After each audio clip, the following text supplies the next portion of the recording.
Favorite songs of all time, one will blow your mind. Sting is up there with some of the most iconic musicians in history. The music legend, whose real name is Gordon Matthew Thomas Sumner, has had a successful career in the industry over the years. As well as being the frontman for the Police from 1977 until they disbanded in 1986, he's also enjoyed a flourishing solo career, creating hits like Fields of Gold and If You Love Somebody, Set Them Free. However, the 73-year-old singer also has his own favorite songs, and this topic sparked interest among fans on Reddit as they discussed Sting's top 10 favorite tunes. Some of them may not be what you expect. Read more, Jeopardy! Tournament of Champions losers pen emotional messages after being disappointed. Read more, R.E.M. fans floored after learning what band's name stands for after 45 years. One fan shared, "Don't You Want Me Baby is one of my karaoke songs. I do actually go to karaoke occasionally, I enjoy it. That's the song I choose. I love the line you were working as a waitress in a cocktail bar, it always gets people heads turned." Imagine being drunk at karaoke and Sting hops up onto the stage. Another added, interesting list, although that's only because most of the songs were pretty popular when the Police were as well, haha. In 2021, during an appearance on BBC Radio 2's Tracks of My Years, Sting revealed his 10 all-time favorite songs. He has a pretty good mix on his list.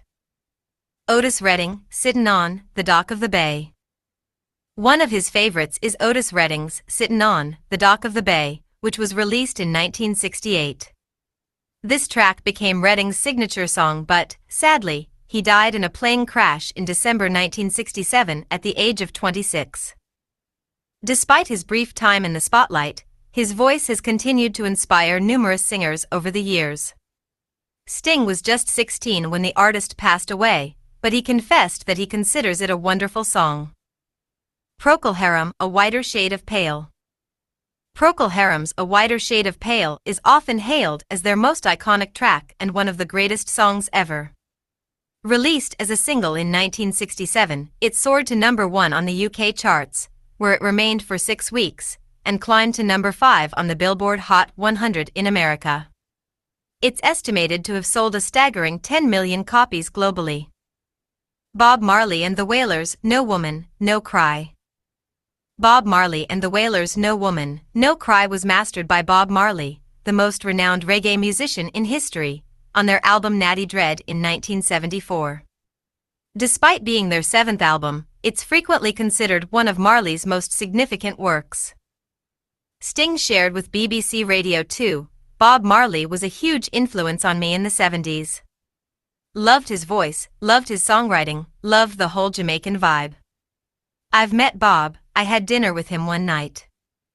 He treated everybody in a very nice way, but he was also the king. I've learned a great deal from him and No Woman, No Cry influenced me to write So Lonely It's the Same Chords."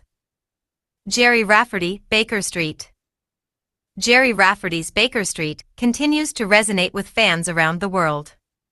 The iconic song was released by Jerry Rafferty in 1978 as part of his album City to City, and it boasts one of the most recognizable saxophone intros in rock music. According to Sting, it was a global phenomenon, and he admitted that the song's success sparked envy in him. Sting recalled, "That saxophone solo in the beginning completely destroyed me. It made me wish that I was in the charts too, because these were number 1 records. I thought, what it must be like to have a number 1 record."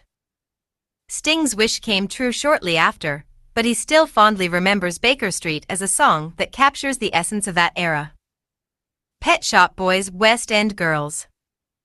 West End Girls was initially released as a single in 1984 by the Pet Shop Boys. The group comprised of Neil Tennant on vocals and Chris Lowe on keyboards. Even today, it's still one of their most famous tracks. Other notable hits by the group include Always on My Mind, It's a Sin, Go West and Domino Dancing. George Michael / Wham! Careless Whisper. The hit was released by Wham!, fronted by George Michael, and featured on their 1974 album Make It Big. Perhaps not surprisingly, it became one of their biggest hits. Similarly to Baker Street, which also features on the list, the song embodies one of the most famous saxophone riffs in the history of music. When it was first released, it shot to #1 in over 20 countries. Eurythmics' Here Comes the Rain Again. This classic 80s hit was the brainchild of pop duo Annie Lennox and Dave Stewart, known collectively as Eurythmics. Here Comes the Rain Again was the opening track on their third studio album, Touch, released after their most famous hit, Sweet Dreams, Are Made of This.